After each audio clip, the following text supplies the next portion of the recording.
Ex-cons. What is the most fucked up thing about prison that nobody knows about? A fellow student was in jail while attending college university. I didn't know until he told me. He had to back in the prison between 2100-0600 point. Other than that he was allowed to go to school and to his house he just bought. This was his last 3 years of a total of 7 years. He received rehabilitation and is now in a full job and a law-abiding citizen. And they get paid while in prison. Not much, but a decent amount. So when they get out they have money to continue their lives. Not the US. It's in Europe. I'm kinda confused. So he was able to go to his house and to college, but had to pretty much just sleep at the prison. So it's pretty much a boarding school. Yes, he served the first 4 years in prison, and then he was allowed to leave the prison to go to school and to renovate his house for the remaining 3. I don't think he was allowed to do other things. It was so that he could be a functioning citizen when he got out. Don't think this happened to everyone, but he was clearly rehabilitated and ready for society.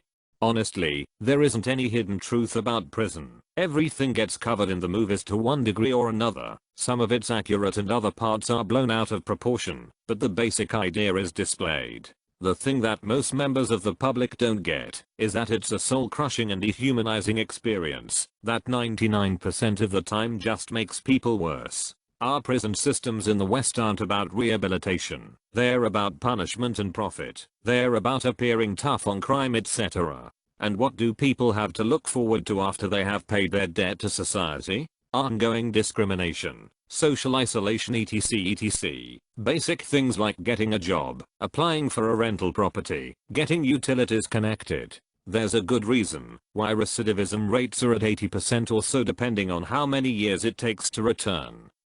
Yeah, I've definitely heard of this, and do agree, as in nobody will hire you if you have a prison record, and then crime is all you can turn to. Even in the Ant-Man movie it shows this happening when he gets fired from the frozen yogurt shop. Not me. My fiancé was in state prison for 2 years when he was 18 to 20. He worked in the kitchen and said all the meat labeled there was labeled not for human consumption. He told other inmates about it, and he got kicked out of his kitchen job and put in the hole for telling people.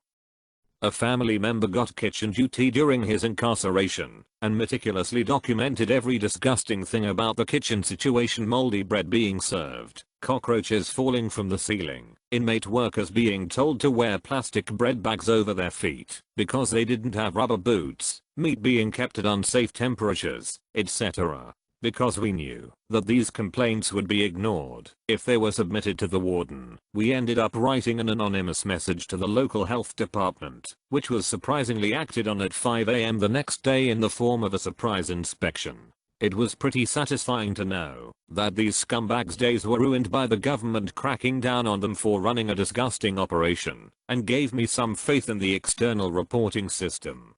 Not in prison, but I volunteer in one. One time I was chatting up this huge black dude and I asked him what he did in his free time. He said he played a lot of Dungeons and Dragons. I was shocked. On the outside he would never be mistaken for a D&D player. White guy on the other side of me told me that D&D was huge in prison. I had no idea. Also, same guy makes tacos for everyone else and makes money doing it. I think he has a hot plate in his cell and uses commissary items as ingredients. In a weird way, that was nice and wholesome. If I were incarcerated I'd do as much gaming as I could. It would be a nice distraction escape from the current situation. D&D is huge with the chommers, so you gotta be careful who you play with. We had Magic the Gathering too, believe it or not. The unit I was on, the warden was testing a Norway style block. It was pretty great. For prison. Yeah, that is an awesome temporary mental prison break. My dad was in prison. In his situation, and in many others, you feel immense guilt after getting to know your fellow inmates, because you're gonna get out, and they're not, ever. This happened to my dad. He made a friend who was sentenced to life. My dad got out after 2 years. He still sends him letters 5 years after being out. I met my best friend while in prison. She has been locked up since '95 when she was 19. She's in her 40s now. She has spent more time in prison than she did out in the free world. It's extremely sad. I write and email her often. The Innocence Project picked her case up, and she got denied at the hearing, so there isn't anything I can do but be her friend. That is not justice, Imo. There are few crimes that are worth that amount of time behind bars, especially with the way we treat our incarcerated. This is just sad. When you get out you miss the simplicity of choices. When you are in, all you think about is getting out and what you will do when that happens. Everything focuses around this. When you are out, at first, the input is enormous and a small part of you miss the simplicity. I work in an electronics store in a slightly sketchy part of town and often get customers who are fresh out of jail. Talking to them is like talking to a time traveler from the past. Some of these people are completely blown away by the concept of Wi-Fi. They are required to call their parole officers every day, but are not provided with a phone to do so. Explaining how phones and phone plans work to someone who has never even touched a cell phone in their life is surreal. The amount of choices available to them is certainly overwhelming, especially if they don't know how those choices will really affect them. I try to help them find the simplest solutions for what they need. Guards can and will withhold medical treatment. When I was in county jail, there was an older woman vomiting profusely. She couldn't keep water down. Her skin was tenting, and she was hallucinating. I explained all this to the guards, and that she needed medical treatment immediately. For 2 days she was like that, until I transferred out. I have no idea what happened to that woman, and I still think about her. This was in Georgia, USA. I dated a girl fresh out, and she had some sort of wart on her finger. They gave her the option of nothing, or cutting the finger off. Yep, we've had people come into the ed from jail or prison with infections and illnesses that were ignored for far too long. On the other side, many patients would fake symptoms or make themselves ill for a chance to come to the hospital. We had quite a few self-poisonings in our hospital from people in jail. My husband spent a little time in prison, has been out now for 6 years. One thing I always found interesting is everything can be currency in prison, and I mean everything. From cigarettes to any extra food from commissary, socks, deodorant. There's an intricate trade system, and anything that's not your basic scrubs or what they give you walking in the door has a value. Main thing of value is stamps, as they actually have a monetary value assigned to them. However, people will barter everything and anything. They had pretty strict rules about the number of stamps you are allowed to have in your possession at any given time, due to the fact that they are worth every penny of their face value. Apparently ramen and coffee were the hottest commodities, to the point that you could have someone beaten for just a few bags of coffee. Not me, but my mother. They had to put her in her own area because she was pregnant and people kept threatening the baby. It also happened that a cellmate was a woman who boiled her child alive and ate it, which this happened before the woman went to jail, not during the time she was incarcerated. I should have said in the beginning it was a county jail, not big time prison. 2 spelling 3 had to add in a time reference for the cannibal woman, because some people don't know how to read properly. How does a person who boiled her child alive and ate it have a cellmate? And now you understand how bad the overcrowding is in the prison system. That last sentence is one of those things you read here and are like, lol, yeah, right, but then you start to think about the reality of that situation and want to throw up. Lots of officers sleeping on the job. I worked at a jail in mental health and once got trapped in a pod during a huge fight because the guard was asleep. I realized they work long hours, etc., but this particular individual was a consistent issue. I was a guard at a work release part of a jail. Everyone that worked the overpass shift slept, myself included. Generally I would only see officers sleeping during the day as I was locked in a cell at night. I realize this may come across as snarky, but I mean it in good fun.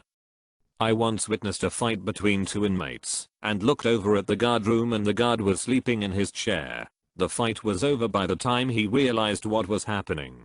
Con-employee relationships can be sneaky. When I was going through training to work in the prison system, I thought I'd never be caught dead doing favors or being friendly with an inmate. Eventually, after seeing the same inmate every day for months, cleaning your office, taking the trash, you realize they're human too. He wears a cross around his neck. He carries a bottle of adobo in his pocket for mealtime. He's active in church. He's a painter and loves pigeons. You find out his hobbies and bits about his life, and soon you see about getting him an extra blanket or a new pair of shoes, and you forget he stabbed his wife 9 times. Pocket not poker.